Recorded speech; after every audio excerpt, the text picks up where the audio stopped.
nuk është një ide që për ata që janë më të avancuar. Për ata do flas në një video tjetër, nuk është domethënë kjo ajo që unë kisha në mendje. Pra meqense e preka sepse do dali dhe filmi 50 jetë grejtë dhe u bë shumë kur e fton life të shoqen. Jam në mendime për të, pra ka shumë se duhet që të krijoj dhe një ambient që të jetë edhe i përshtatshëm për këto gjëra, pra nuk kam ndërmend ta bëj në shtëpinë time. Kjo është shtëpia ime, është si thua shkati im i fundit i poshtëm. Kështu që tash ne kemi këtë e quajmë dhoma e filmave, sepse kemi projektor të madh edhe vim tu për të parë filma që dalin trin ose fëmijët e mi ftojnë shokët për të parë filma, çfarë si ka. Kështu që dikur kur ata dikin kolegj do kem mbase kënaqësinë të kem një dhomë të kuqe, po atëherë mbase s'do kem moshën do dhëmi kryqet për ta bërë këtë gjë, po asnjëherë s'është vonë. Kështu që jo, Ana, unë faktikisht e di këtë gjë, po dua ti përmbahem edhe një çik kodit për arsye sepse se sot je pa brek. Jo, nuk jam pa brek, ta heq merakun, mos ti merak.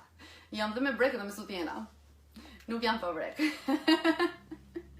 Kështu që faktikisht unë këtë e di, po nuk mund të demonstroj dhe shumë në video në Facebook, sepse dhe kaq edhe shikoj që ka goxha reagime, sigurisht janë edhe negative, por janë edhe pozitive. Kështu që kjo ishte ideja, pra ajo që desha toja pra nga eksperienca ime në Kanada weekendin e shkuar ishte që këto lodrat e thjeshta domethënë më rikujtuan disa gjëra. Pra imagjino, tash punë e prangave dhe misionerin ta bësh me pranga është një gjë të bëhet pak më ndryshe. Pra edhe në momentin që mërzitesh me misionerin, se kush nuk mërzitet me misionerin, thjesht e kthen partnerin, janë ngret duart sipër dhe me prangat që janë të lidhura, domethënë i mban duart sipër, e tërheq duart fort edhe e kthen në një doggy style ose mashkulli për shembull në gjunjë dhe femra e shtrirë komplet. Kështu që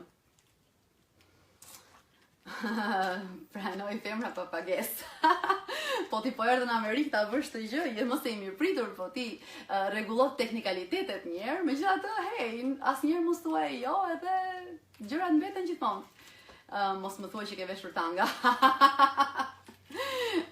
Kjo është për ty që ta imagjinosh. Mund ta mendosh në mendjen tënde sot se çfarë kam veshur faktikisht. Mësoj në stil. A je interesuar të bashkëpunojmë në Kosovë? Pse jo? Unë faktikisht e dashuroj Kosovën për shumë gjëra, për shumë fakte, po nuk do hyj atje. Po faktikisht blerësit e mi më ndënja në Kosovë besojnë apo jo? Unë jam në Londër o zemra. Oh, okay, ti vika kollaj në Amerikë. Nuk e pas këtë aq problem. Po në Londër anglezët janë akoma më